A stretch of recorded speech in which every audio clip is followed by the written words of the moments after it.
गाडी वाजवा भजन करा म्हणजे गाडी वाजवा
एक धरीला चित्ती आम्ही रखुमाईचा पती तेने झाले अवघे काम निवारला भवभ्रम परद्रव्य परनारी झाली विषाची परी तेने झाले अवघे काम निवारला भवभ्रम तुका म्हणे फार नाही लागत व्यवहार तुका म्हणे फार नाही लागत व्यवहार तेने झाले अवघे काम निवारला भवभ्रम पांडुरंगा करो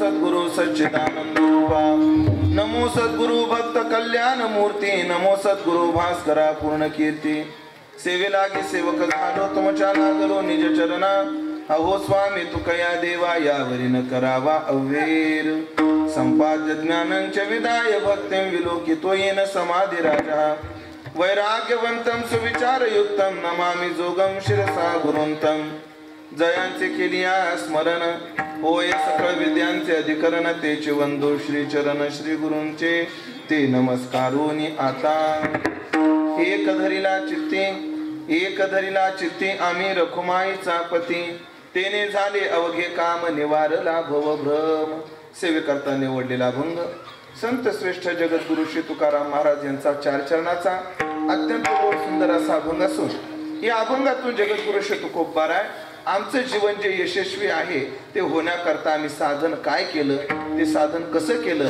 याचा गोड असा परिहार या अभंगातून देत आहेत. विठाला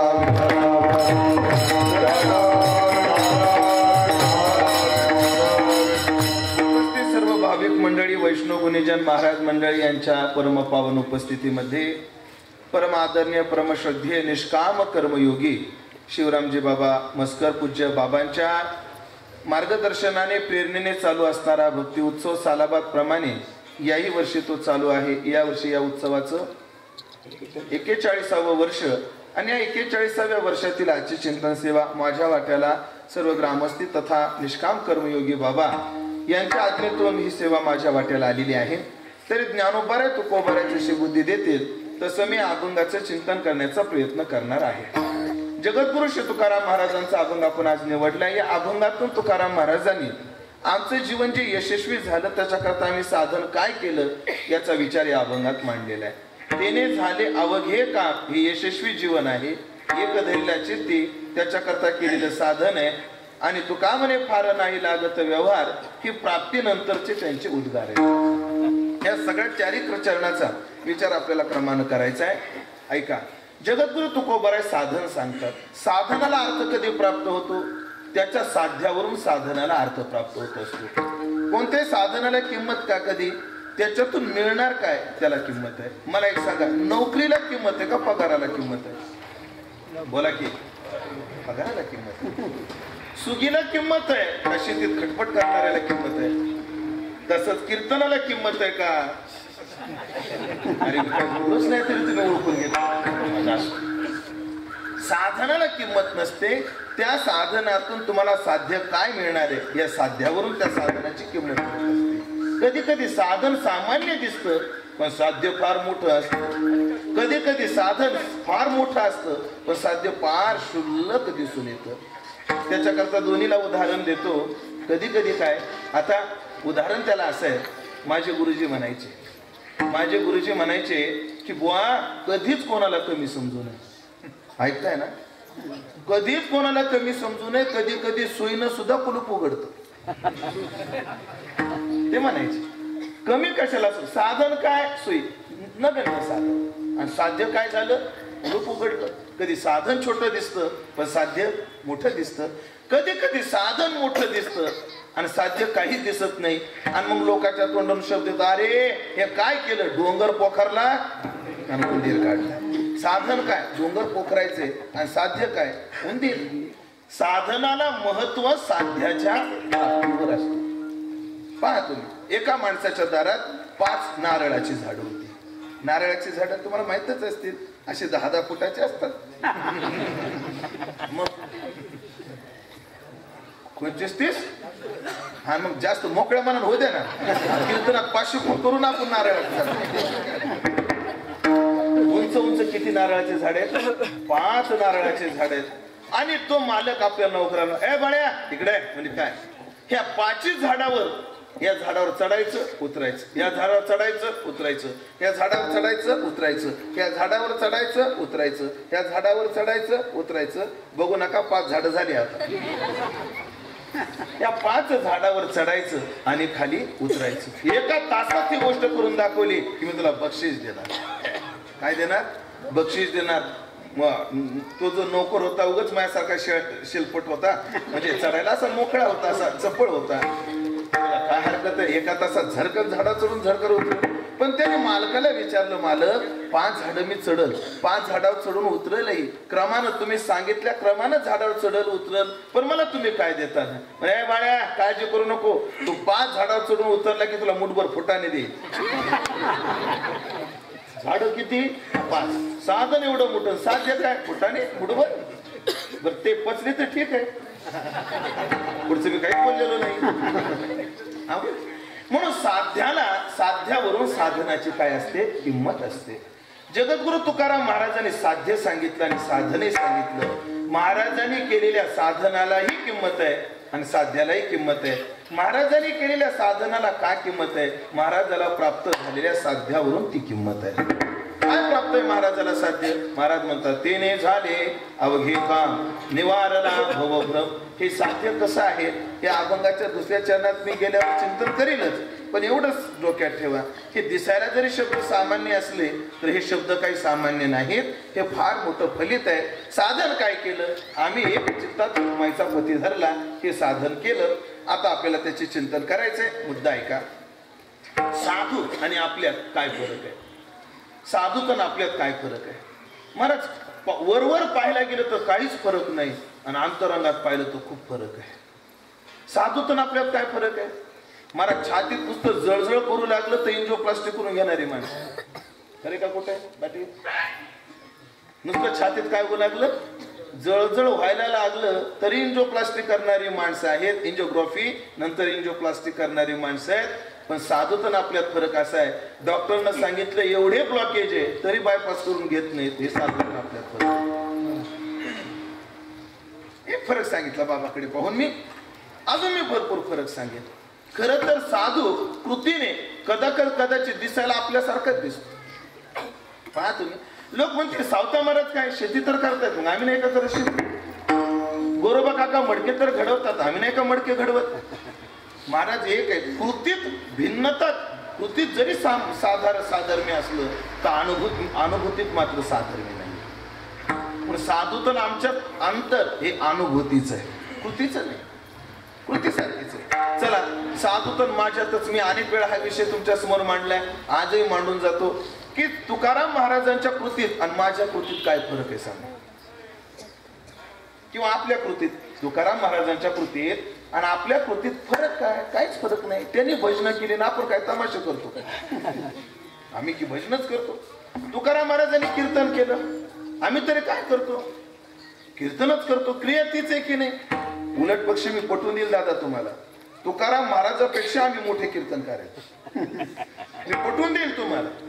महाराज तुकाराम महाराजाचे कीर्तन आळंदी, पंढरी, देहू, माळशिरस, ओतूर, चाकण संपली. म्हणजे डायरी उघडून बघा तुम्ही. आंध्र प्रदेशात हैदराबाद पर्यंत जातो, तेलंगणात निर्मल पर्यंत जातो, एमपीत छिंदवाड्यापर्यंत जातो, गुजरात मध्ये अहमदाबाद पर्यंत जातो, इकडं कर्नाटकात बेळगाव पर्यंत जातो. तुकाराम महाराज जात होते का? तुकाराम महाराजपेक्षा मोठा कीर्तनकार आहे का नाही मी? बोला काहीतरी, मतदान करा हो, नाही म्हणलं तरी मला चालणार आहे. तसं काय, पण मी मोठा कीर्तनकार आहे की नाही तुकाराम? एक मत पडलं माझ्या पाठीत. धन्यवाद बरं दादा तुम्हाला. महाराज तुकाराम महाराजाच्या कीर्तनात 14 टाळकरी आमची मोजून पहा. 14च्या वर नक्कीच भरती.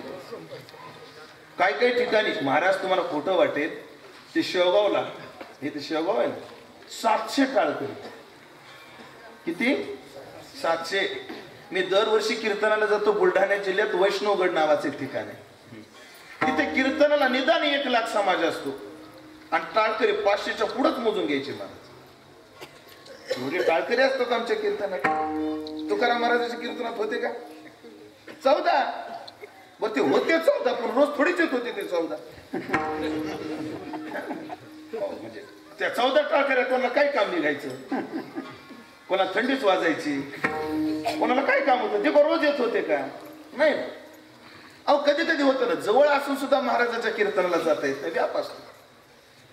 असा काळ करायला असेल एवढे टाळकरी, पण आमचे टाळकरी मोजा. म्हणजे आमच्या कीर्तन एवढे टाळकरी, म्हणजे मी तुकाराम महाराजापेक्षा मोठा कीर्तनकार आहे की नाही?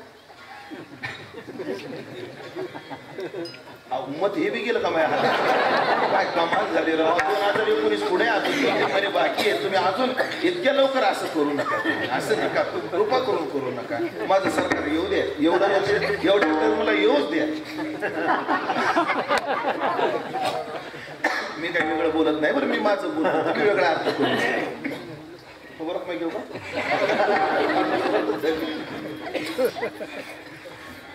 मुद्दा चाललाय आपला, जाऊ नको आता जास्त विस्तार. आपण अनेक वेळा हा केलाय की तुकाराम महाराजांच्या कृतीत आणि आमच्या कृतीत काहीच फरक नाही. तुकाराम महाराजांनी भजनच केलं, आम्ही भजनच करतो, पण साक्षात्काराचं अंतर फार मोठं आहे. काय गावचे लोक लय हौसी महाराज सप्ताच्या बाबतीत. ते आता कोण्या गावात आता आठवत नाही मला, 2-4 महिन्यापूर्वी ते कीर्तन केलं, तर त्यांनी असा गरुड केला होता हार घालण्याकरता. करतात ना, अनेक ठिकाणी करतात. कुठं गरुड असतो, कुठं विमान असतं, आता तर हत्ती पण यायला लागला. ते निफाड तालुक्यात दिंडोरीत हनुमान असतो, सेंटेड हनुमान आहे की नाही, हनुमान नाही असतो. अनेक प्रकार आता हौसी लोक करायला लागले. असा गरुडाला नाट कर बाबा माझ्या कीर्तनात. आणि तो गरुड आल्याबरोबर मला एवढा आनंद झाला. गरुडावर बैसोनी माझा कैवारी आला. तुकाराम महाराजानंतर आपलाच नंबर गरुडावर बसून मी आपली कंबर कसली, आनंद झाला. आम्ही पुन्हा भेटतो न भेटतो गुळ खाऊन घेतला, तयारी करून घेतली मी. आता गरुड येणार, गरुडावर मी बसणार आणि आता मी कुठं जाणार, वैकुंठाला जाणार. एवढी वाट बघतो का मी वैकुंठाला जाणार. बरं ठीक आहे, असं मी वाट बघायला लागलो. पण तो गरुड आला, संयोजकाकडे हार दिला नाही, संयोजकाने घेतला आणि तो असा पाठीमागे निघून गेला.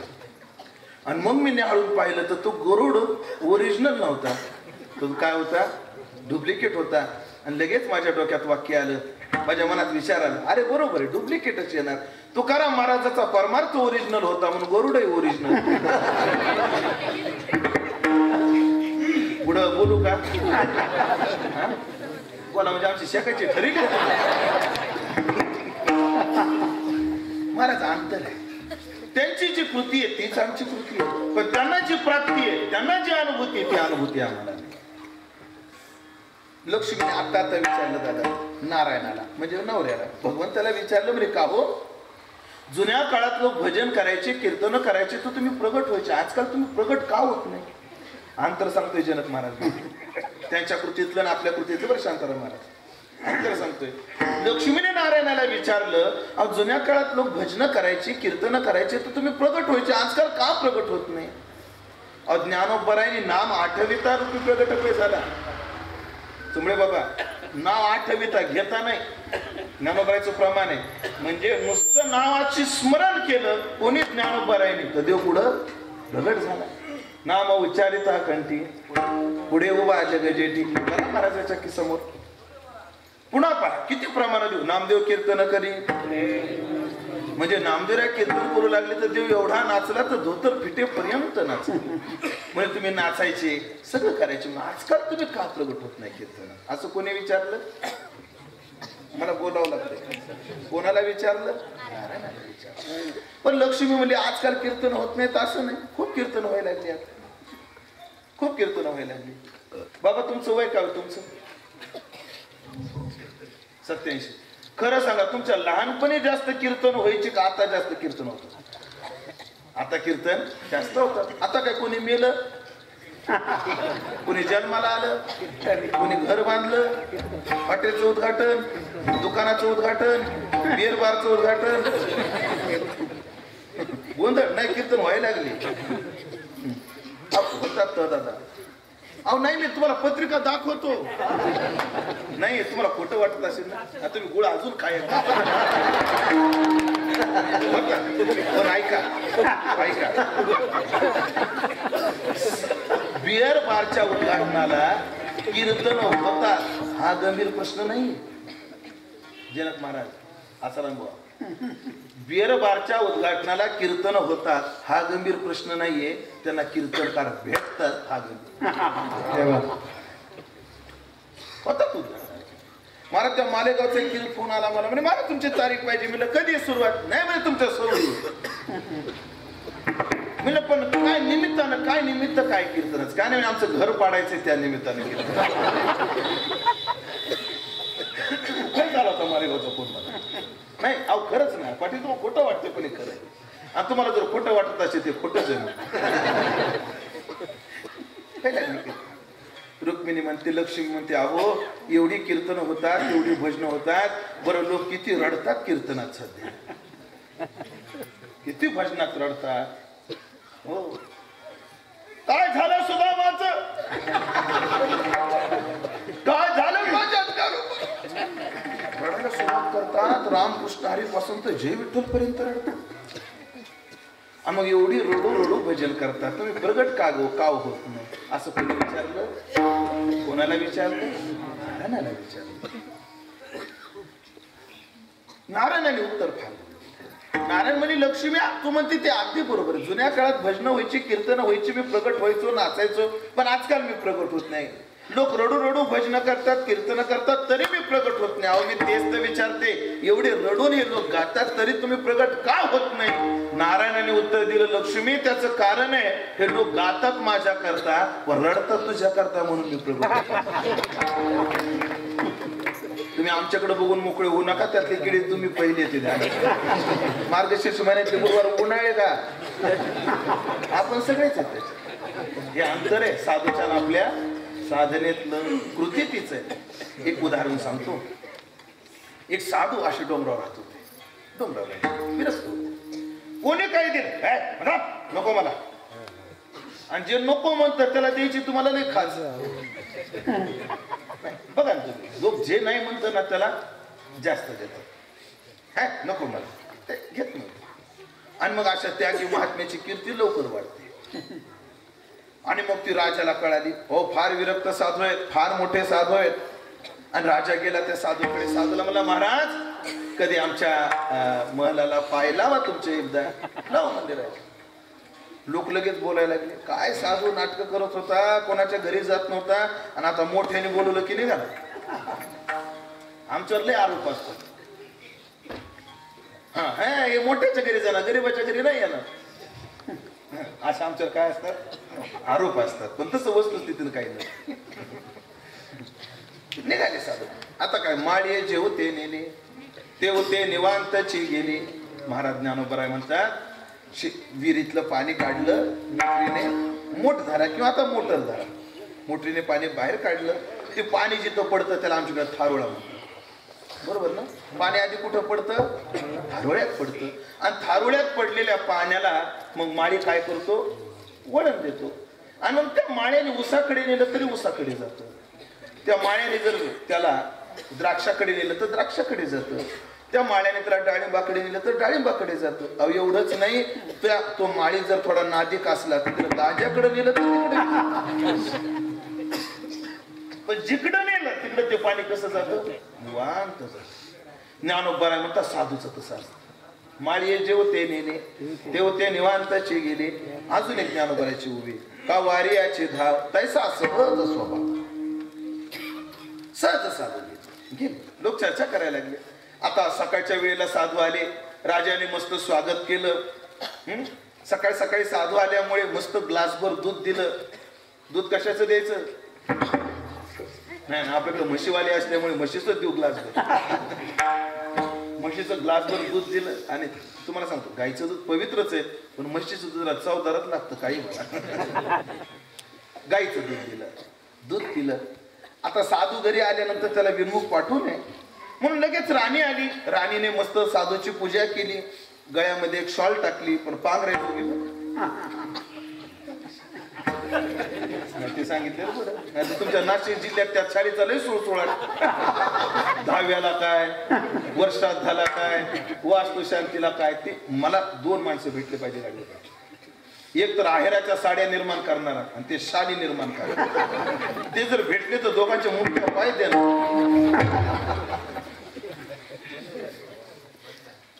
काय ते शाली द्यायच्या बंद केल्या. अरे बाप सुटलो रे बाबा. कीर्तनात चालू आहे अजून, चालू आहे ना कीर्तनात. मग आज देणार असा तर माझं माप आत्ताच घेऊन एखाद्याला पाठवा ना शिकला आपल्याला असं. त्या छोट्या छोट्या साधूची काय केली, पूजा केली. साधूला नारळ दिला, जे काय द्यायचं ते दिलं. आता साधून लोकांनी काय केलं पाहिजे, याचा अर्थ काय, सत्कार झाला, आता काय करा, निघा. पण साधू निघायचं नावच घे ना. 5 मिनिटं झाले, 10 मिनिटं झाले, 1 तास झाला, 2 तास झाले, साधू निघेनात.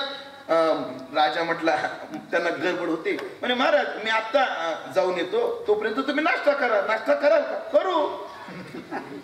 नाश्ता करू. नाश्ता केला, नाश्ता सुंदर झाला. आता सगळ्यांचं म्हणणं काय, नाश्ता केल्यावर साधू जातील, पण साधू निघायचं नावच घे ना. दुपारचे 12 वाजले. जेवणाची वेळ झाली. राजा जेवायला आला. म्हणे महाराज जेवणार का? जेव. आणि बसला राजाच्या शेजारी साधू जेवायला. पोटभर जेवला. आता जेवल्यावर तरी निघाव का नाही साधू? साधू निवांतच. राजा मला मारा थोडी वामकुक्षी करता का? करू. आता साधूची वामकुक्षी म्हणजे 12 ते 5 असते. 12 ते 5 जरा लवकर झाली. 5-6 वाजता साधू उठले. 5-5:30 ला म्हणे महाराज थोडा गरम घसा करता का? मग कोणी कशानं करतं कडे, चहानं करतं, कोणी दुधानं करतं, कोणी काड्याने करतं, जे काय असेल ते घेऊ. काढा घेतला. बरं आता तर निघाव का नाही साधू? संध्याकाळची वेळ झाली तरी साधू काही निघायचं नावच घे ना. राजा म्हटला महाराज मग आता एवढा उशीर झाला, संध्याकाळचं जेवण करूच. आता करू. जेवायला बसलो. जेवण झालं. राजाला वाटलं म्हणेल एखादा सेवक द्या मला आश्रमावर पोहोच करा, पण ते काहीच बोले ना साधू. जाई म्हणता येईल. म्हणाव कसं जा तरी कसं म्हणाव? म्हणजे महाराज आता मुक्काम करा. करू. आणि बघता काय साधू असा 1.5 महिना तिथेच राहिला. पुढे साधून ते कहर केला. राजा न्याय निवाडा करण्याकरता दरबारात बसायचा. साधू त्याच्या शेजारी बसायचा. ए राजा, शास्त्रात असा न्याय निवाडा कर. तिथपर्यंत ठीक होत. राजा थोडा संगीताचा हौशी होता. संध्याकाळच्या वेळेला नाच गाण्याचा कार्यक्रम होता. राजा जाऊन बसला. दरबार असं चालू झालं रातच्या वक्ताला. राजा गायन ऐकायला बसला. साधू त्याच्या शेजारी जाऊन बसला. बरं समेवर राजा वा म्हणायचा. साधू एक नंबर. नाही काही शब्द तुमचा कडाक. आता एक शब्द राहिला. आता अजून एक शब्द सगळं करायला. आता माझ्या दृष्टांताचा मेन पार्ट इथं चालू झाला, ज्याच्या करता मी सांगतो. आणि राजाच्या सहज मनात आलं जिथे मी राहतो तिथेच राहतो. जसं मी बोलतो तसाच हा बोलतो. जे मी खातो तोच हा साधू खातो. जसा मी न्याय निवाडा करतो तसा हाही न्याय निवाडा करतो. जसं मी नाच गाणं बघतो तसा हाही बघतो. ह्याच्यातून माझ्या फरक काय? असा त्या राजाला प्रश्न पडला. राजानं ते साधून ते हेरलं. साधूच्या लक्षात आलं याला माझ्याविषयी अशी शंका आली. एक दिवशी संध्याकाळची वेळ म्हणजे राजा चल जरा शतपावली करायला जाऊ. चला शतपावलीला निघाले.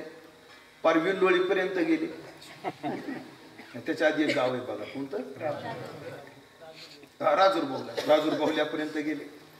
आता राजाला वाटलं साधू म्हणतील आता चला पिंपळतला मागे, पण साधू निघालेच पुढे. म्हणजे महाराज कुठं चल म्हणे.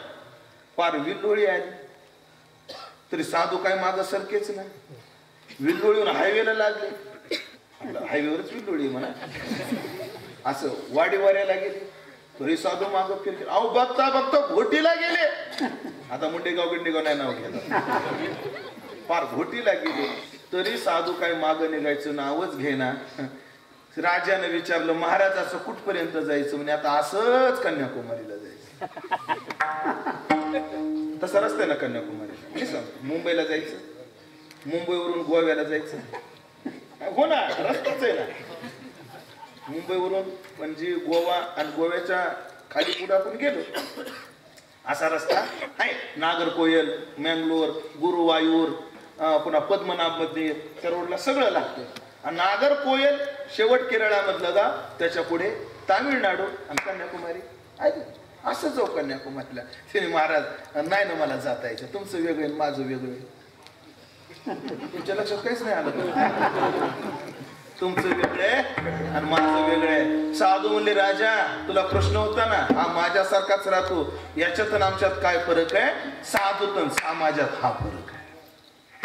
हा फरक आहे. देऊ दृष्टांत देऊ. कामने तैसे संत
म्हणजे कैसे पृथ्वीच्या पोटी हिरागार गोटी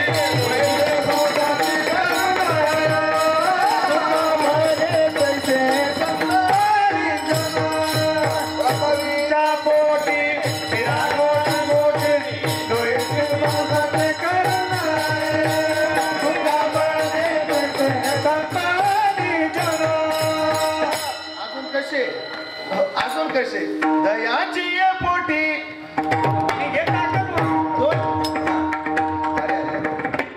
सोंगाला सुचून पण ड्युटीच गेली पण उसण्या अवसानानं परत पृथ्वीच्या पोटी हिरागार गोटी आधी कोणतं म्हणताय आधी कोणतं प्रमाण म्हणलं आपण पृथ्वी पोटी पोटी म्हणतो दयाची ये अंगी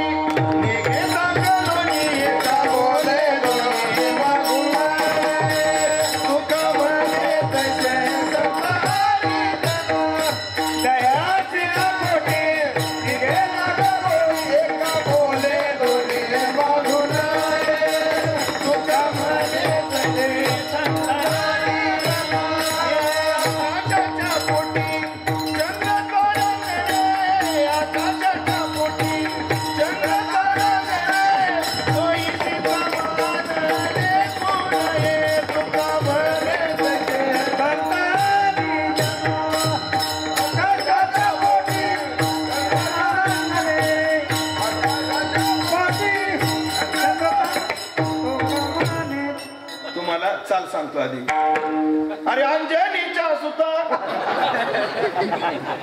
रामाचा वरदान आता येईल ना आकाशाच्या पोटी चंद्र तारंगणे आकाशाच्या पोटी चंद्र तारंगणे होईची समान तुका भरले पैसे भरतानी जना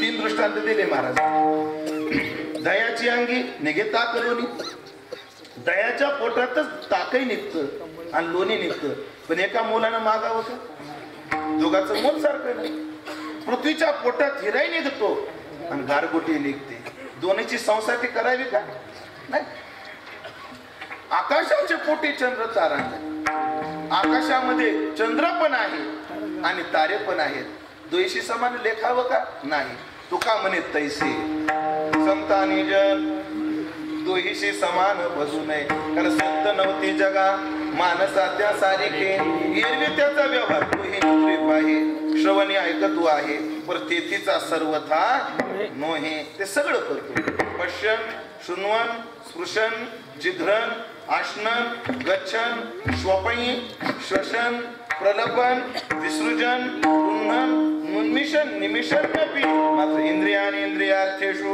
वर्तन्ते ते धारयन या बोधावर असतो दिसायला सारखेच असतात पण हा फरक कशाचा आहे तर अनुभूतीचा आहे आता पहा एक आता अभंगाच्या दृष्टीने एकच फरक सांगतो आणि पुढे जातो मला सगळ्यांना विचारायचंय संसार सुखाचा आहे का दुःखाचा आहे हा जोरदार ते तर सुखानं म्हणा संसार काय आहे दुःखाचा काय रे बाळा संसारात सुख का दुःख ते मध्ये आज उद्या भानगडीत गेलं नाही त्या भानगडीत बोलू नको आपल्या गाडीत चला त्याला भानगड काढायची पण ह्याला भानगड म्हणणारे ते भानगडी करते विठाला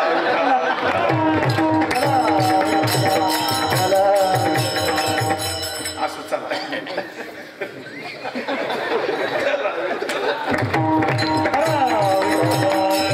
मुद्दा आपलाच संसारात सुख आहे का दुःख आहे तर काय आहे बोला ना दुःख आहे आता संसारामध्ये दुःख आहे कीर्तन सुटलं तुम्ही आता कोणीच जाणार नाही संसारात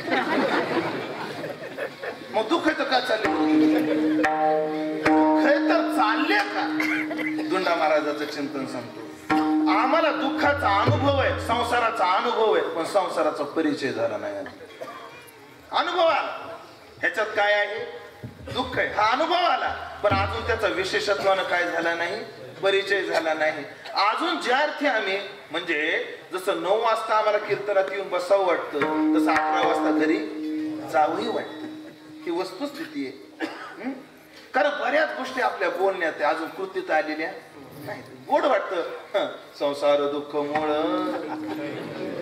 विश्रांती नाही पोटे, मनाला गोड वाटतं. आपल्याला चाली सगळं पाहिजे पण अवघड आहे. बऱ्याच गोष्टी अशा अजून एक गोष्ट सांग, फक्त माता माऊल्यांकरता एक चिंतन आहे. माता माऊल्याने हे काय हो? हा कशाच्या? हा तुळशीच्या. खरं सांगा, तुळस भारी का सोनं भारी? हा तुळस भारी का सोनं भारी? पाठीमागच्या माता माऊल्या हो, तुळस भारी ना. आता तुळशीच्या माळी घ्या, त्या सोन्याच्या पोती द्या. मावशी काढू नका हो पाटील, बघू नका, कोणी काढेल. तुमची आली पण बघायला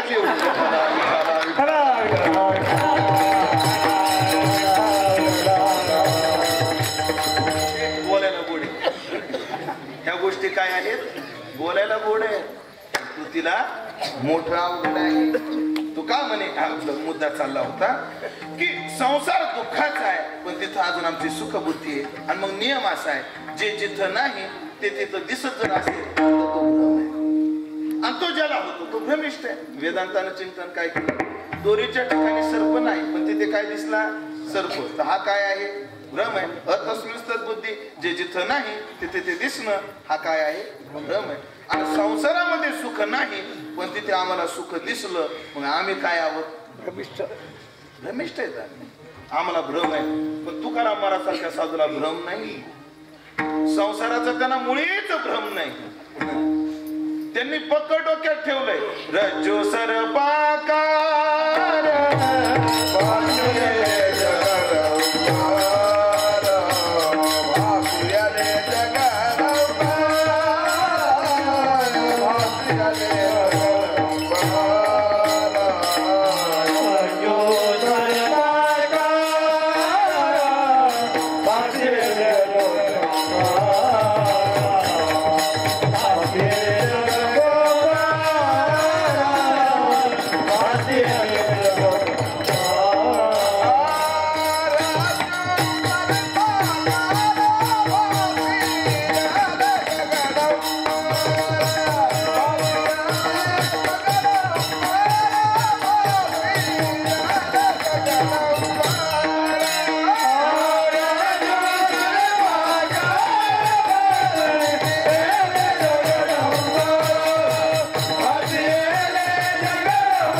हे आम्हाला झालंय. जसा दोरीवर साप भासतो पण तिथं तो नाही, तसं हे जग आहे. या जगाचा माझ्या स्वरूपाच्या ठिकाणी त्रैकालिक अत्यंत अभाव आहे आणि त्या अभावाचा मी दृष्ट आहे. ही वाक्य सगळ्यांना नाही कळणार. हे ज्यांना संस्कार आहेत त्यांनाच कळेल. म्हणजे ह्या जगताचा माझ्या स्वरूपाच्या ठिकाणी त्रैकालिक अत्यंत अभाव आहे. म्हणजे हे जगत माझ्या स्वरूपाच्या ठिकाणी आधी नव्हतं, आताही नाही आणि पुढेही राहणार नाही. मग ह्याचा काय आहे? अभाव आहे.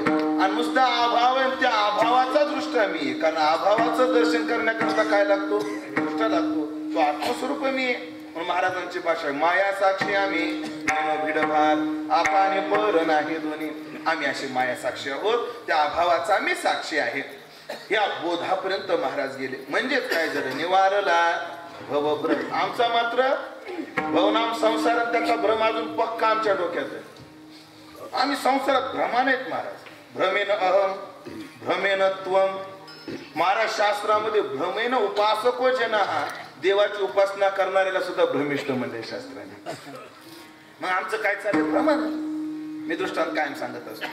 एका एसटीत चढलो, कंडक्टर म्हणला, महाराज ती समोरची म्हातारी दिसते ना, तिचं माझ्यावर फार प्रेम. तिला कशावरून प्रेम? म्हणे गाडीत चढल्या बरोबर भिजलेले 4 बदाम देते आधी खायला मला. आणि मग गाडीवर बसते, गाडीत बसते. मी जवळ जाऊन पाहिलं तर ती म्हातारी आमच्या शेजारची कधी उष्ट्या हाताने कावळा उठीत नाही. बदाम देते कशी? मी जवळ गेलो, आजी कंडक्टर लय जीव दिसतो तुमचा. म्हणजे कसं काय नाही महाराज, नाही पण तुम्ही रोज 4 भिजलेले बदाम त्याला देता. म्हणजे काय महाराज तुम्हाला सांगते म्हणे, माझ्या तोंडात नाही जात आणि सगळं थुकण्यापेक्षा लेकरानं खाल्लेलं काय. त्या कंडक्टरला हसू नका, ते कंडक्टर आपणच आहे ध्यान. फाशी येणे जगडंबर. अजून आम्ही भ्रमात काय झालेलो आहोत, अडकलेलो आहोत. महाराज एक सांगू का, ज्या दिवशी आम्हाला संसार हा भ्रम आहे, संसार हा खोटा आहे हे कळत, त्या दिवशी आम्ही बांधून ठेवलं तरी तिथं राहणार नाही. एकाला कळाला ना, काही चार धरा बरं बैसोनी खोडी शुक राहे करवी बैसोनी खोडी शुक राहे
करवी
या पद्धतीने आम्ही ऐकली कुठं ऐकली नको आपले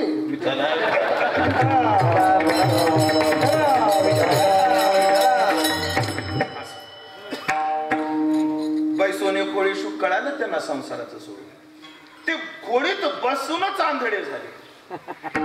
बसून आंधळे झाले याचा अर्थ काय, या संसाराला सत्यत्वानं पाहतच बैसोनी कोळी शुकर आहे गरबी आंधळा आणि गरबाच्या बाहेर आले ब्राह्मणाचे पोरं एक खेळाशी भ्याले किती वर्ष 12 वर्ष लपाले रे आणि कापत कापत बाहेर आले ते नागवेची पळवणी संसारा भ्रम हे त्यांना कळाले जगद्गुरु तुकाराम महाराज म्हणतात आम्हालाही कळालं आमच्या जीवनातला संसाराचा भ्रम हा कळाला म्हणजेच भव नावाचा संसाराचा भ्रम निवारून गेला महाराजाला फळ एवढं मोठं प्राप्त झालं महाराजाला विचारू महाराज पण त्याच्याकरता तुम्ही काय केलं एक धरिराचे ते एक धरिराचे ते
आम्ही चित्तात एक धरला कोण धरला एकच धरला दुसरा नाही धरला एक धरला तो रुखमाईचा पती धरला पहिलं चरण उलट सोडवणार आहे आम्ही चित्तात काय धरलं आम्ही रुखमाईचा पती धरला म्हणजेच कोण रुखमाईचा नवरा कोण रुखमाईचा नवरा कोण प्रमाण काय जाऊ देवाची हा गावा नाही ह्याच्यात नाही भेटी रुखमाईच्या अनेक ठिकाणी याचा परिचय रुक्मिणीचा नवरा कोण आहे रुक्मिणीचा नवरा कोण तुम्हाला माहित नाही रोज म्हणून विढोबा रघुमा नाही झालं नाही अजून रुक्मिणीचा नवरा कोण आहे पांडुरंग परमात्मा रघुमाई आमची माता पांडुरंग आमचा पिता पांडुरंग आम्ही चित्ता धरला खरं तर तुकाराम महाराजांना असंच म्हणायला पाहिजे एक धरला चित्ती पांडुरंग देवाचं नाव घ्यायला पाहिजे पण रुक्माईचा पती का म्हणले महाराज रुक्मिणीकडून का परिचय करून दिला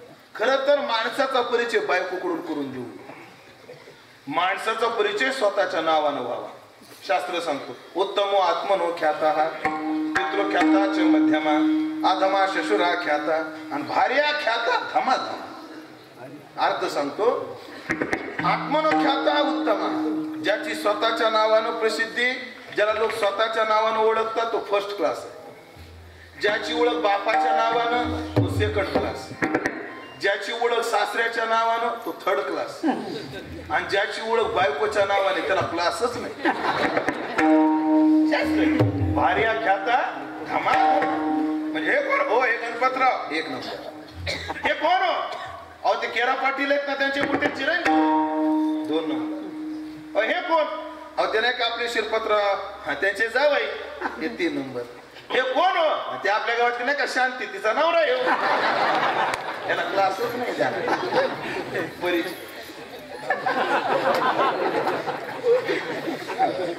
भानगडीला घेऊन राहावं लागतं. ऐका, बायकोच्या नावाने परिचय नसावा आणि याचा अनेक ठिकाणी बायकोच्याच नावाने परिचय. पाप रखुमा देवीवर, कोणाच्या नावाने? रुक्मा देवीचा वर, असा तुकाराम महाराज परिचय काय करून देतात. रुक्माईचा पती, याची 2 कारण मी चिंतनात घेणार आहे. एक पहिलं कारण आधी सांगतो. महाराज असं रुक्माईचा पतीनं परिचय का करून दिले त्याचं कारण कल्पना करा. पिंपळची पोरगी दिली गवळाने, द्यायची का? गवळाने भरपूर आहेत त्या, जमलंच मग काय. पिंपळाची पोरगी दिली कुठं? गवळाने. आणि मग गवळाण्यामध्ये पोरगी कुठलची आहे? पिंपळाची. नवीन लग्न झालेली पोरगी. आणि ती पोरगी एका माणसाच्या गाडीवर बसून चालली. कुठं? गवळाने. मग वाटव्या बसणार, ही बाई तर नवीन दिसते, ही कोण आहे? हे कोण आहे? अरे तुम्हाला माहित नाही का? अहो तो सखा पाटील त्याची बायको आहे. नाही, सखा पाटलाची बायको. कारण सखा पाटील त्या गवळ्यात सगळ्याला माहिती आहे. मग सखा पाटलाची पिंटी नाव नाही बरं वाटत ना? दुसरं कोणतं ठेवायचं?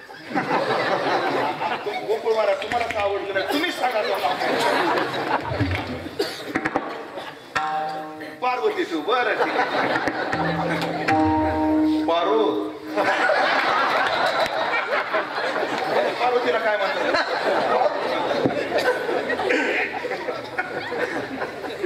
आता सख्याला गवळांना सगळे ओळखतात पण पारूला सगळे ओळखत नाही.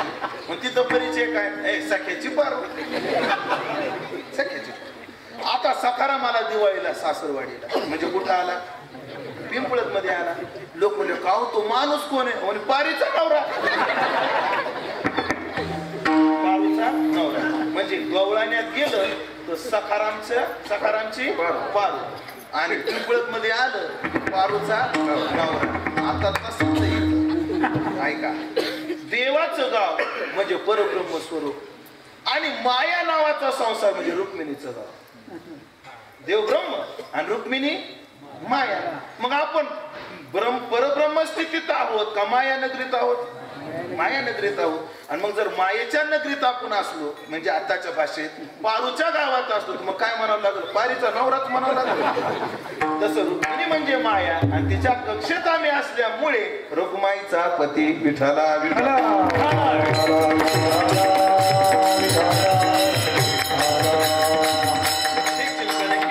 परब्रह्म स्थितीवर गेला तर त्याची ओळख करून द्यायची गरज नाही. पण आता माया स्थितीत आला ना, माया संसारात आला ना, मग माया संसारात अडकलेल्या लोकांना सखाराम म्हणून ओळख नाही पटायची. पारूबाईचा नवराच म्हणावा लागेल, आपल्या पारूचा नवरा. तसं आपण मायेच्या कक्षेत असल्यामुळे रुक्मिणी माया आहे आणि तिच्या कक्षेत असल्यामुळे परिचय महाराजांनी दिला. रुक्माईचा पती एक भाव झाला. आता मला दुसरा एक अर्थ सांगायचा, दुसरा एक भाव सांगायचा. दुसरा भाव काय आहे? दुसरा भाव असा आहे की माणसानं प्रत्येक वेळेला शब्दच पाहू नये, त्या शब्दा पाठीमागची भावना पाहा. शब्दाला किंमत आहे पण शब्दापेक्षा कशाला किंमत आहे? भावनेला किंमत आहे. पोरग खेळू लागलं, माता माऊल्यांना लवकर लक्षात दिले उदाहरण. पोरग काय करू लागलं? खेळत होतं, परीक्षा जवळ आली. आई म्हणते बाळू अभ्यास कर. पण बाळू काय अभ्यास करेच ना. अरे बाळू तुला 3दा सांगते परीक्षा आहे पुढच्या आठवड्यात, अभ्यास कर. बाळू काय ऐकेच ना. बाळ्या अभ्यासाला बस.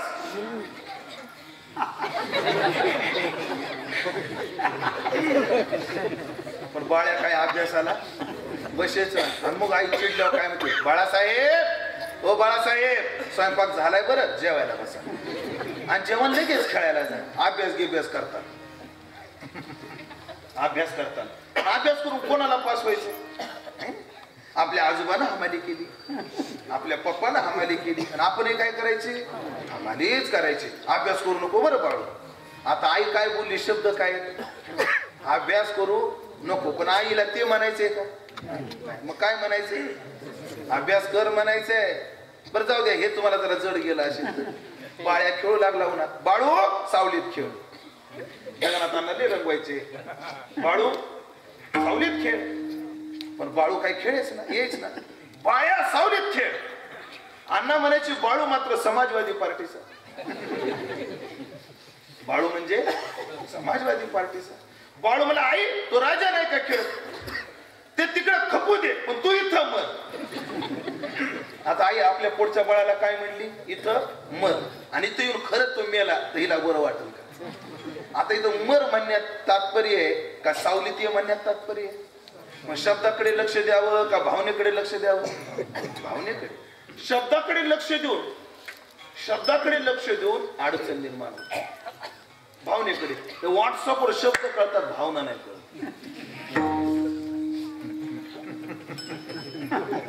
व्हॉट्सअपवर काय करतात, शब्द कळतात, पण त्या कोणत्या भावनेने उच्चारले हे नाही कळत. आमचा गणू शहाणा आहे, आमचा गणू लय शहाणा आहे, आमचा गणू खूप शहाणा आहे, आमचा गणू खूप शहाणा आहे. लय अवघड आहे. भावना नाही लक्षात येत व्हॉट्सअपवर. बरेच उदाहरण आहेत पण ते जरा विचित्र असल्यामुळे इथं देत नाही. असं जाऊ द्या, शास्त्रीय भाषेमध्ये बोलतो. आपण भगवान गणेशाची रोज स्तुती करतो. सगळ्यांना पाठवतो. वक्रतुंड सूर्यकोटी निर्विघ्नम सर्व कार्येषु, ही भगवान गणेशाची काय आहे, स्तुती आहे. पण अर्थाकडे पहा बरं. वक्रतुंड हे वाकड्या तोंडाचे आहे. वक्रतुंड शब्दाचा अर्थ काय? वक्र म्हणजे वाकडा, तुंड म्हणजे तोंड. हे वाकड्या तोंडाच्या, महाकाय हे ढेबऱ्या पोटाच्या. खरं सांगा, माझ्याकडे बघितलंच पाहिजे असं उगं माणूस केलं बोलते राव असं मला सांगा. गणेशाला वाकड्या तोंडाच्या म्हणणं, महाकाय म्हणणं निंदाच्या स्तुती. शब्दाकडे लक्ष द्या तर निंदा आहे, पण भावनेकडे लक्ष द्या तर ती काय आहे, तुमच्याकडे पद्धत आहे की नाही कोणाच ठाऊक, पण आमच्याकडे ती पद्धत आहे आशीर्वाद देण्याची. पणजी फार म्हातारी झाली होती. आता पणजी तरणे तरी किती दिवस पणजी काय झाली, पणजी म्हातारी झाली. पण हॉलला लग्न, म्हातारीला काय हॉलमध्ये नेणं शक्य नव्हतं. आणि पतवंडाचं कीर्तन आपलं कीर्तन लग्न. आता काय ती माझ्या डोक्यात नाही, माझ्या डोक्यात कीर्तनाचे म्हणून कीर्तन शब्द. पतवंड हा भानगड. पतवंडाचं लग्न हॉलला, म्हातारीला नेणं शक्य नव्हतं. आता तिचं पतवंड म्हणजे नवरदेव 22 वर्षाचा, नवरी 20 वर्षाची, मग म्हातारीला तरुणी. बरं की तरुण ना.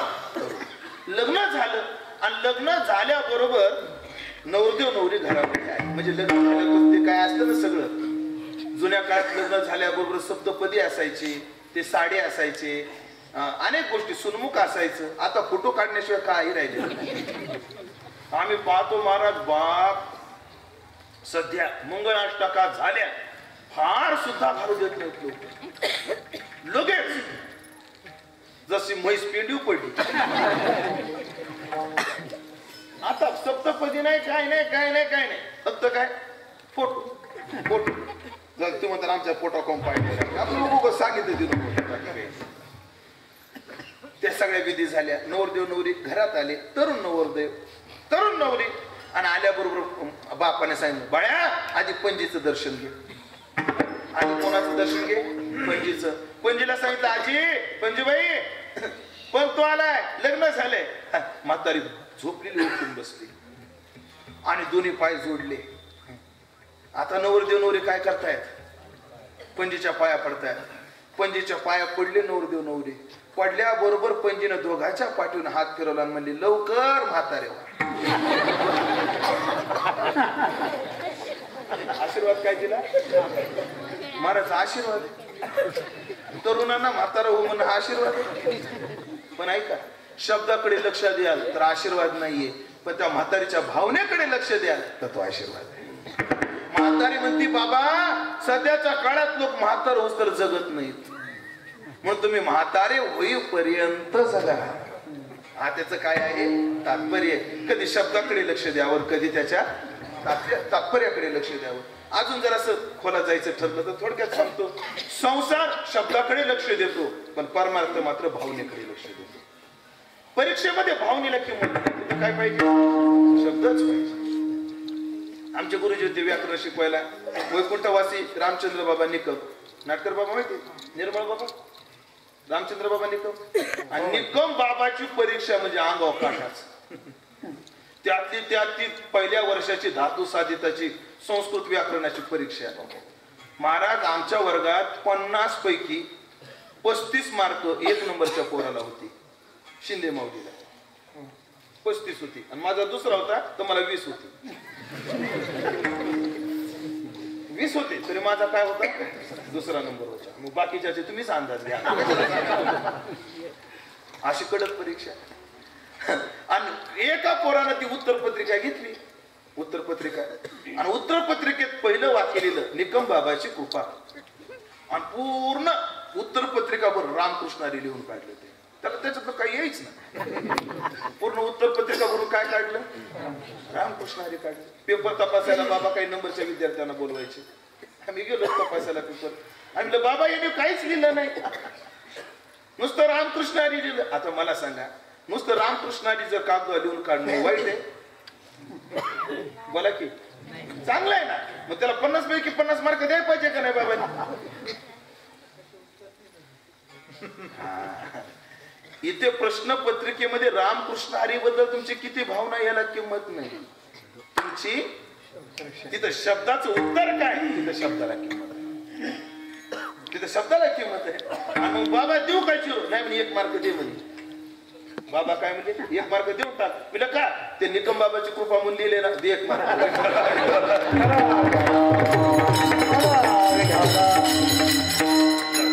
ते जरी असलं तर तिथे शब्दाला भावनेला किंमत नाही. याला मी उदाहरण अनेक वेळा सांगतो. चित्रकलेचा पेपर होता, गुरुजीने प्रश्न दिला, मुलांनो चालणारी रेल्वे काढा. आणि पूर्ण ढ होत, आणि ढ पोरं हुशार असतात. खरंच ढ पोरच हुशार असतात, फक्त त्यांची अडचण एक असते, ते हुशारी अभ्यासात नाही वापरत. तुम्ही अजून पाहिजे जे शिक्षक आहे का इथं कोणी, शिक्षक मास्तर शिक्षक कोणी आहे का इथे एखादं? नाही कोणीच.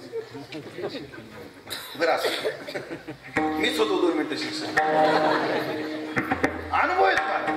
ढ पोरांचं जेवढं डोकं चालतं ना तेवढं नंबरच्या पोराचं चालत नाही. फक्त त्यांची अडचण काय असते, ते हुशारी कुठं वापरत नाही, अभ्यासात वापरत नाही. माझं तसंच झालं ना.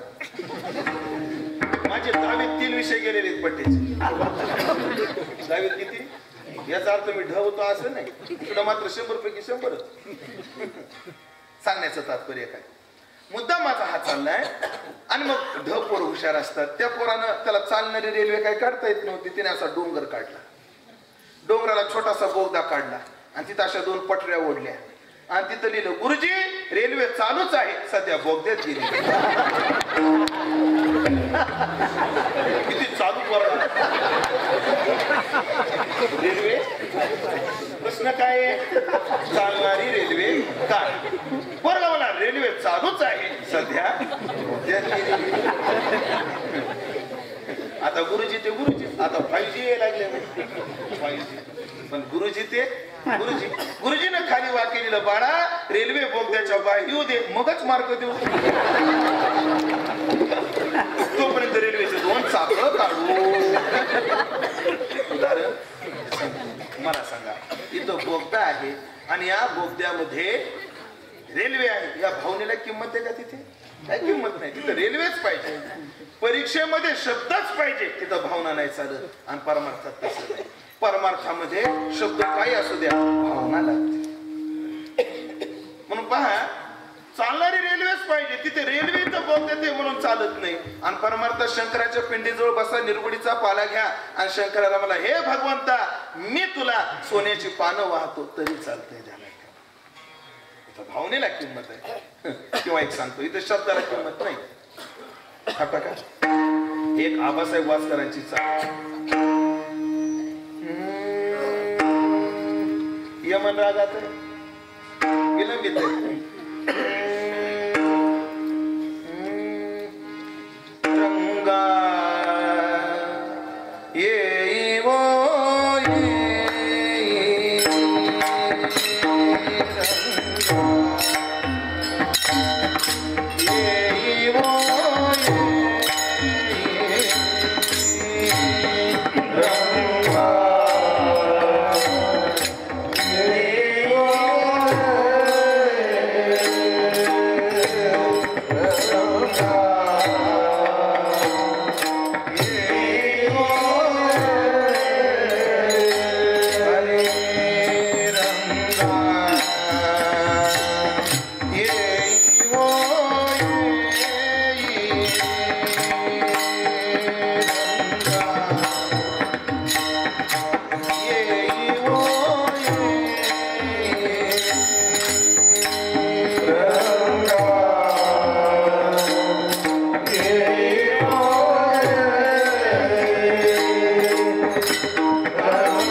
जास्त झाला पूर्व पक्षाचा. इथं रखुमाईचा पती या शब्दाकडे लक्ष देऊ नका, त्याच्या तात्पर्याकडे लक्ष द्या. याचं तात्पर्य काय? त्याला बायका अनेक आहे, तो रुक्मिणीला ऐकलंय ना? याला बायका 16,108 आहे, पण रुक्मिणीला मात्र हा एकच नवरा आहे. जसा रुक्मिणीने चित्ताचा विषय एक आपुला तो एक देव करून घेतला, तसा आमच्या चित्ताचा तो एकच आहे. एक धरीला चित्ती आम्ही रखुमाईचा पती. म्हणे एक धरला, म्हणे हो का? दोन काम नाही धरली, म्हणजे दोन धरताच येत नाही. चित्ताचा एक नियम आहे. वेदांत वृत्ती एका वेळेला एकाच विषयाला ग्रहण करू शकते, एकाच वेळेला ती दोन विषयाला ग्रहण करू शकत नाही. एका वेळेला ये म्हणून ती उदाहरण आहे. आता मला ते पूर्ण सांगायला वेळ पण नाहीये, कारण आपली वेळ संपली ना. आता 8 तास घेणं गरजेचं आहे. 8 तास आता घेणं गरजेचं आहे, वेळ संपली. ऐका, चिमणी म्हणतात तिला पुरणपोळी करायची होती, म्हणून ते एका वाण्याच्या दुकानात गेली आणि तिने गव्हाचा दाणा घेतला पुरणपोळी करता, आणि लगेच तिला डाळ दिसली. आणि मग ती डाळ घेण्याकरता चोच उघडली तर गव्हाचा दाणा पडला. डाळ उचलली. ती म्हणजे नुसती डाळ नेऊन काय करायचं? पिठलं थोडीच करायचं. पोळीसाठी काय पाहिजे? गव्हाही पाहिजे. परत ती गव्हाच्या पोत्यावर गेली, गव्हाचा दाणा उचलायला गेली, डाळ पडली. तिथं कबीर महाराज उभे होते आणि त्या चिमणीकडे बघू लागले. ए चिडिया, दो न बने, दोन्ही भेटणार नाही, काहीतरी एकच. आणि जे म्हणतो नाही दोन्ही पण. ज्ञान तुकाराम महाराज म्हणजे तू मूर्ख आहे, प्रपंच परमार्थ संपादिल दोन्ही एकही निधानी न घडे त्याशी तू काम देत या तू हे कडे धक्का म्हणून दोन नाही ठेवले आम्ही चित्ताचा विषय फक्त एक ठेवला एक दोहा सांगतो चाकाचा हे प्रेमरस नाकाचा हे मान एक म्यान में दो तलवार न बैठे न सुने कान म्हणून आम्ही एक धरीला चित्ती आम्ही रखुमाईचा पती आणि आम्ही का बरं यशस्वी होत नाही कारण आम्ही दोन दोन धरले चित्तात तसं लय धरले चित्तात आमचे गुरुवारे बोलायचे आपलं काही मन देवा घरावर आहे काही मन आपलं पोरात गुंतलंय काही घर मन आपलं शेतीत गुंतलंय आणि सगळ्यात गुंतून उरलेलं कुठे आहे देवा आपलं पूर्ण मन देवावर आहे का नाही पूर्ण लक्ष आपलं देवावर नाही पण महाराज आम्ही एक केलं एक गदारीला चित्ती आम्ही रखुमाईचा पती परिणाम काय झाला त्याने झाले अवघे काम निवारला भवभ्रम त्याने आमची सगळी कामं झाली काम शब्दाचे अर्थ दोन करा काम म्हणजे कर्तव्य सगळी कर्तव्य पूर्ण होतात देव चित्तात धरला सगळी कर्तव्य पूर्ण होतात म्हणून पहा एक चरित्र सांगतो खूप गोड चरित्र आहे काय चरित्र आहे चोखोबाची बायको म्हणते अहो माझी दिवस भरत आली जा आणि वरसूला घेऊन ये माझे दिवस भरत आले आणि चोखोबा आहे आपल्या बहिणीला घेण्याकरता बहिणीच्या गावी निघाले पण चिंतन देवाचं करत निघाले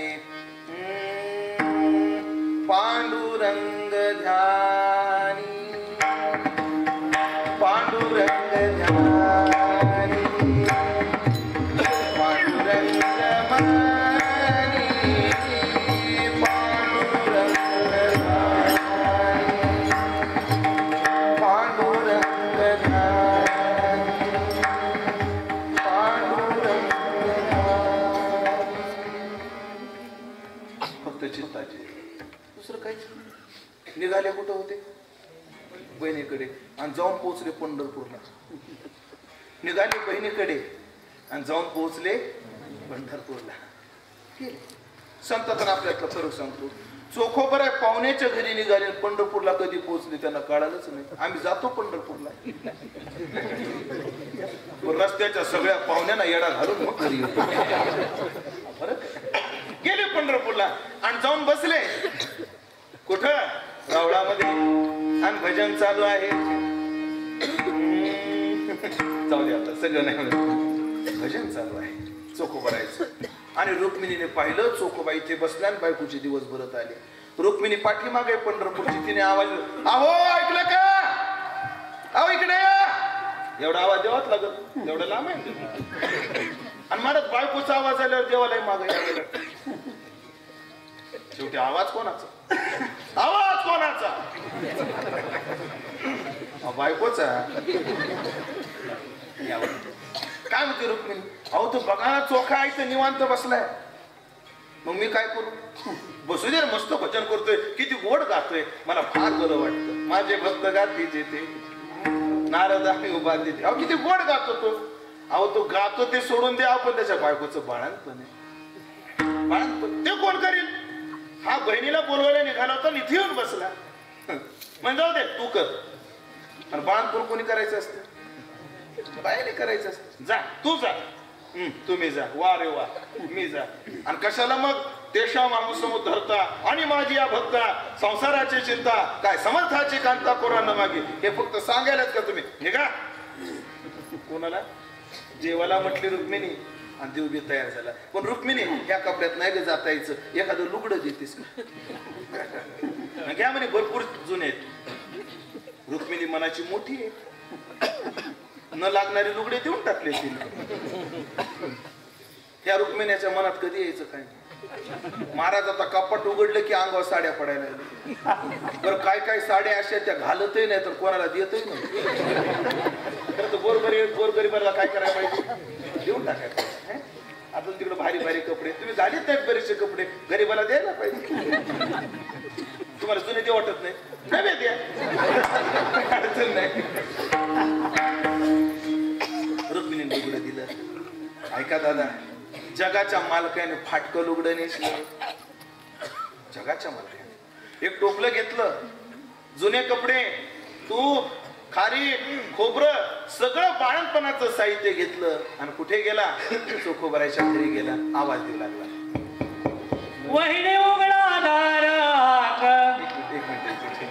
मला ते साधारण गुरुजीच्या पद्धतीने म्हणायचं त्यांच्या पद्धतीने बरोबर आहे. हेच प्रमाण हेच चाल म्हणणार आहे, फक्त थोडी दम झाला. ते साधारण गुरुजी रंगवायचे त्या पद्धतीने. आता थोडा तवा तापवा लागेल मला, पुन्हा मागं जावं. जगाच्या मालकानं फाटकं लुगडं नेसलं, डोक्यावर टोपलं घेतलं आणि चोखोबराच्या बायकोच्या दारात आला. चोखोबराच्या ए वहिनी, ए वहिनी, अगं वहिनी, अगं मी आले. ए वहिनी, वहिनी उघडा दार हा काम.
व्हॉट्सअपला काढीला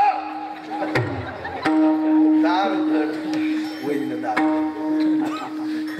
वहिनीने दार उघडलं.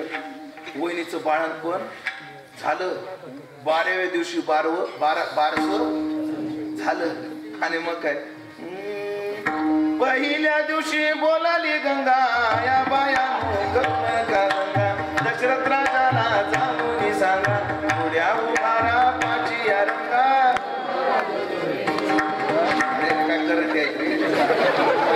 चोखोबराच्या लेकराचं नाव ठेवायची संधी आणि लादेच्या पोराची नाही. दुसऱ्या दिवशी बोलाली गंगा आया बाया चरणाशी लागा दान चुड्याचे रामाला मागा. तुम्हाला महाराज मुलेच म्हणायला काय करावं काळच बेकार आहे. महाराज नकरा केल्याशिवाय इकराच व्हायचं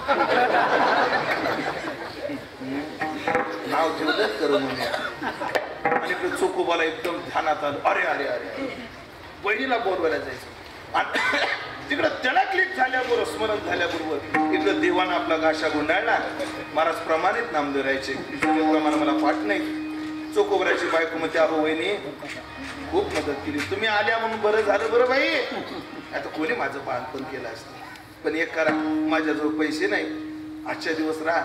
आज ना उद्या तुमचे भाऊ येतीलच. तुम्हाला बांगड्या भरते जोडी घेते लुगडं देते आणि मग नेसाल मग घरी जा. देवला बाई नको ग तुझ्या लुगड्याच्या चुडीच्या नादात बसले तर माझा नवरा मला मारी. त्याचा नवरा कोण होता का? त्याचे सगळे काय आहे नाटक आहेत. सगळी कामं करतो ते नाही झाली अहो घे का आता नुसतं का खरंच माझी वेळ संपली. पण आज मला मोह का आवडी ना कोणा तुमच्याशी बोलण्याचा. सगळ्यांना पण उंच नीच काही नेने भगवंत दिसते भागवत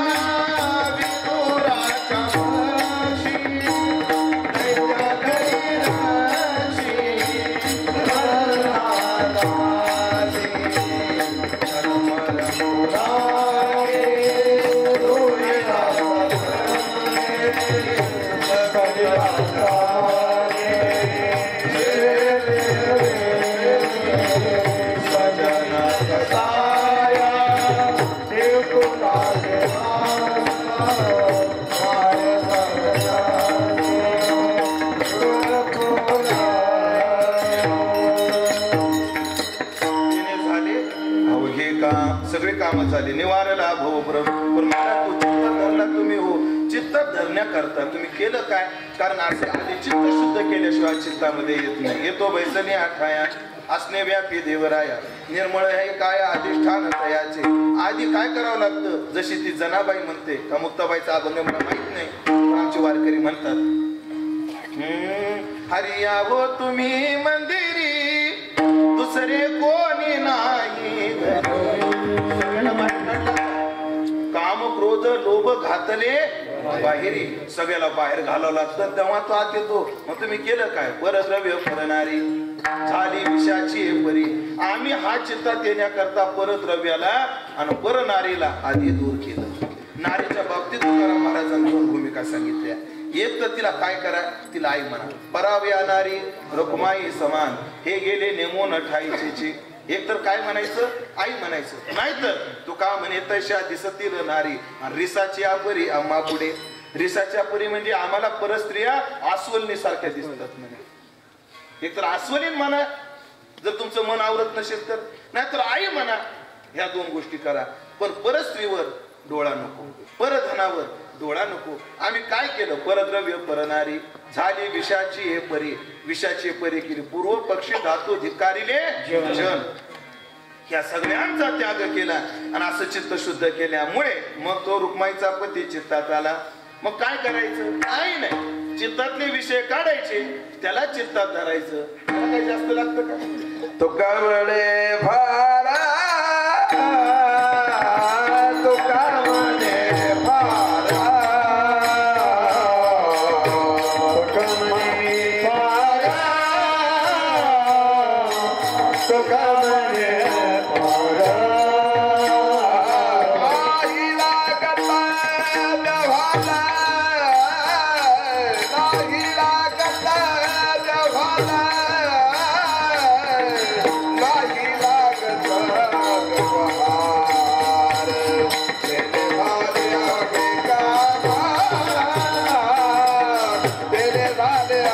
देवाला तेरे बाद अब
करता आलं तसं केलं. एक छोटासा विचार सांगायचा आणि बरोबर वेळेमध्ये आपल्याला थांबायचं.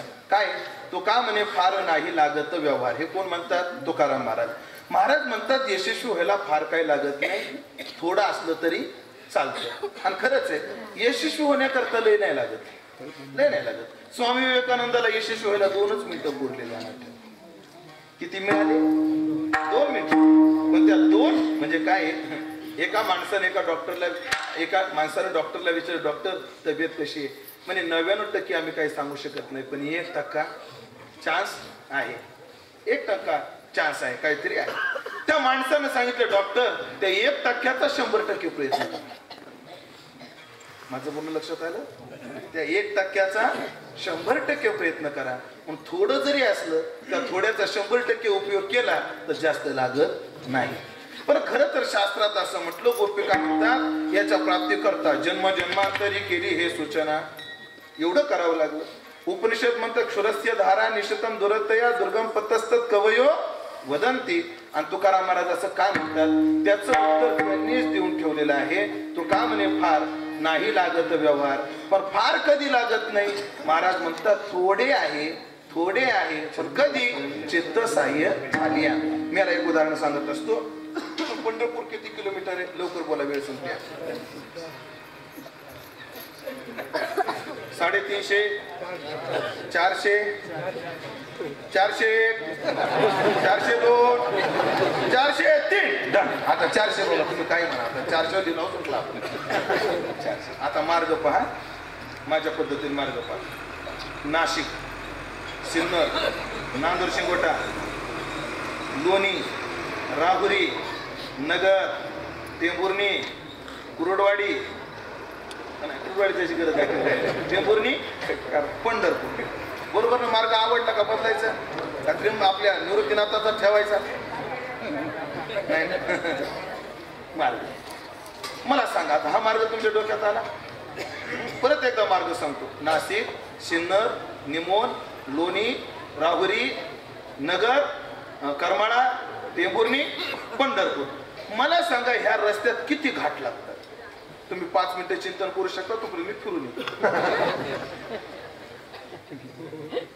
किती घाट लागतात? कोणते कोणते नाव सांगितले पाहिजे? हा,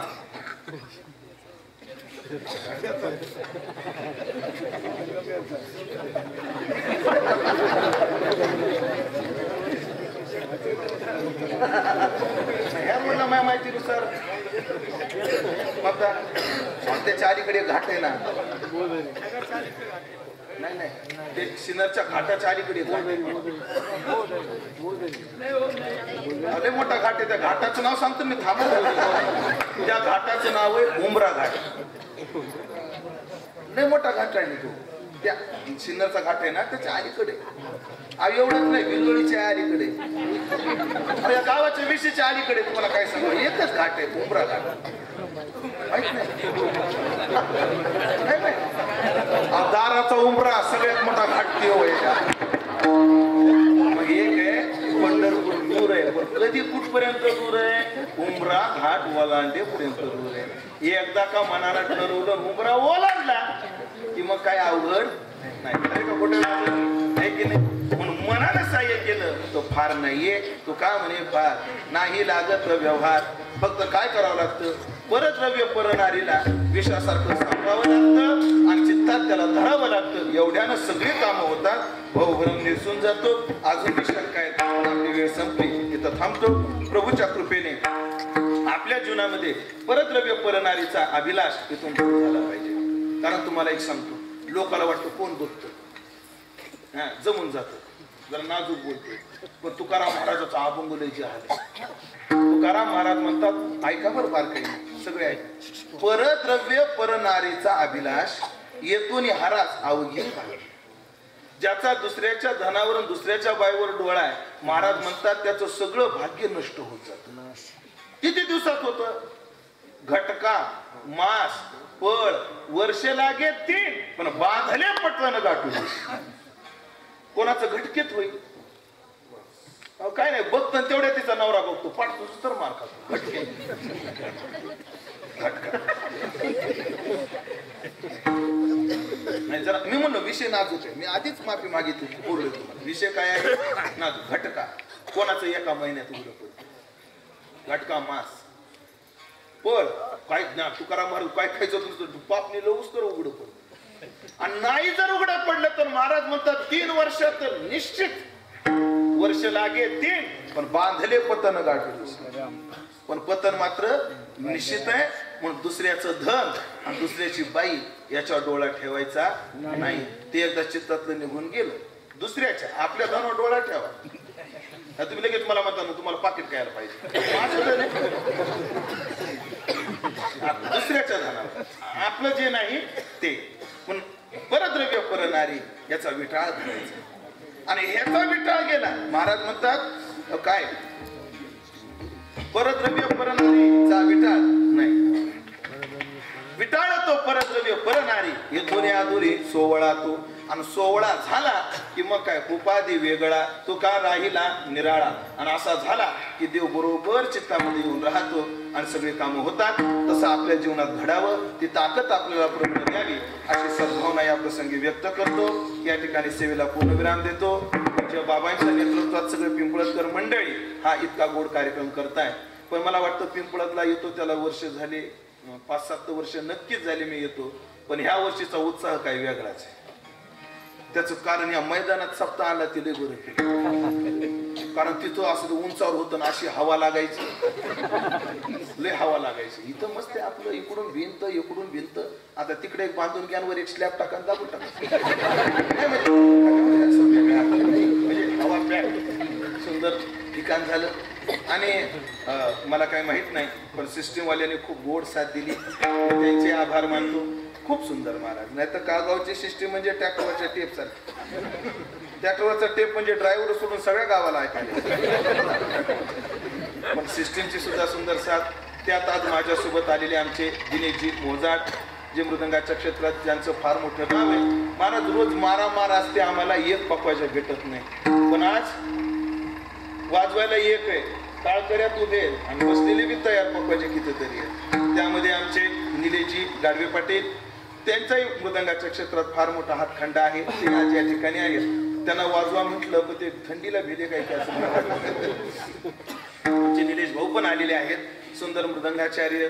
महाराज ही दोन्ही मुलं आहेत, आमचे निलेश महाराज असतील आमचे दिनेश महाराज असतील. ही दोन्ही मुलं खरं तर ह्यांचं वाजवणं ऐकलं तर जुन्या लोकांना असं वाटायचं वाजवणं म्हटलं की मराठवाड्यातलं. असं जुन्या काळातलं काय होतं जनक महाराज समीकरण होतं. पण आता नाही महाराज, आता तसं नाही. आमच्या पोटावर पाय द्यायला लय जन्माला आले. पण आम्हाला त्याच्यात काय आहे आनंद आहे. असे दोनच नाही गावागावात पकवायचे तयार झाले पाहिजे आमचे भाव प्रत्येकाला. आणि काय नाही गवण सरांनी प्रयत्न केलाय, आमच्या हनुमान बापून प्रयत्न केलाय. अजून एक नाव आहेत बघा ते गोरवडकर महाराज त्यांनी प्रयत्न केलाय. आणि आता तुमच्या पुढच्या पिढीने जर केलं ना 3-4 प्रयत्न तर मी म्हणतो नक्कीच गावोगावात काय होतील पकवाजे होतील. पण ते नुसते पकवाजे होऊनही सेवेदारी व्हावे. हो नाही तो पकवाजे ढिगा नाही. महाराज गावाचं नाव नाही सांगत त्या गावात 25 पकवाजे. पण हा जाईन तो जाईन म्हणून कोणीच येत नाही. अशी स्थिती आहे. पण आता घोडके महाराज आता ह्याही भागात आपल्या भागात मृदंगाचार्य झाले पाहिजे. सुंदर वाजवणारे गाणाऱ्यामध्ये आमचे निर्मळ महाराज आहेत, आमचे जनक महाराज आहेत, आमचे आसाराम महाराज आहेत, अजूनही भजनी मंडळी आहेत, आमचे समाधान भाऊ आहेत. ही सगळी मंडळी गाणारी सुंदर आहेत. त्यात महाराज यांचा परिवारात म्हणजे मला आज तालात दिनेश मोजाडांनी ठेवलं आणि स्वरात त्यांच्या बापाने ठेवलं. बाप लेकाने लाईन मध्ये ठेवलं. त्यांच्या सगळ्यांचे आभार.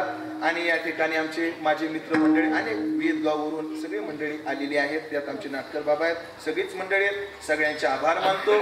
आणि त्याचप्रमाणे आज इथे आलेले आमचे माझ्यावर नितांत प्रेम करणारे त्यांचं माझ्यावर प्रेम माझे ते लाडके आहेत असे आमचे सागरजी मुठाळ. त्यांचा वाढदिवस एकदा टाळ्या वाजवताना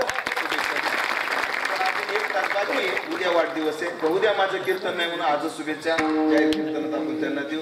आमचे सागरजी मुठाळ पाटील ते उपस्थित आहेत. आणि एक सांगू काय तुमच्या आमच्या सगळ्यांचा मेळ ज्यांनी लावला ते वैराग्य मूर्ती निष्काम कर्मयोगी आमचे शिवराम बाबा मस्कर आहेत.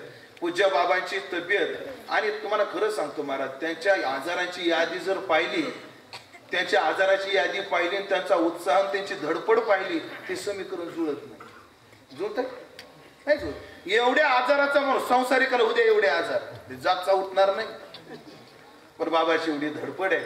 पण मी बाबाला तो तोंडावले म्हणू शकत नाही, पण आता इथून म्हणतो की बाबाने आता आमचंही काय ऐकलं पाहिजे, बायपास करून मला एक आहे की त्यांची बायपास होणं काय आहे गरजेचे. कारण त्यात पुन्हा त्यांचं व्रत 50 वर्ष अन्न नाही सेवन करायचे. 50 वर्षापासून ते काय खातात? शेंगदाणे आणि भगर, बरोबर ना? शेंगदाणे, भगर, मिरची आणि मीठ, हे 4च गोष्टी ते खातात.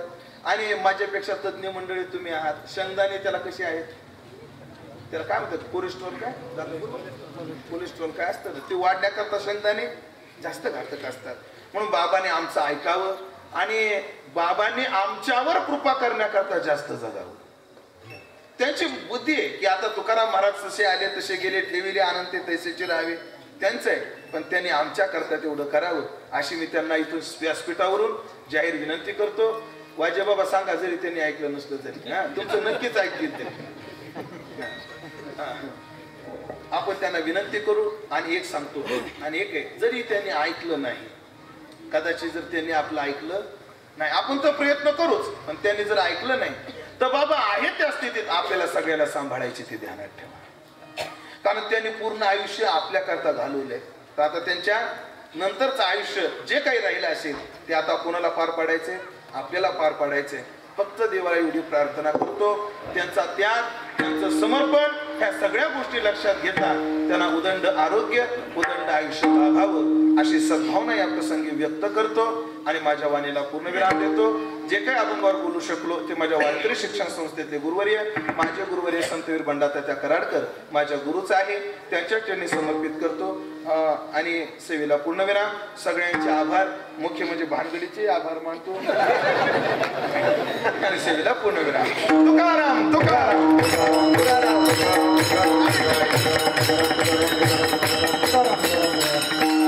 शेवटची चाल 2 मिनिटात मी पुढे म्हणणार, तुम्ही सगळे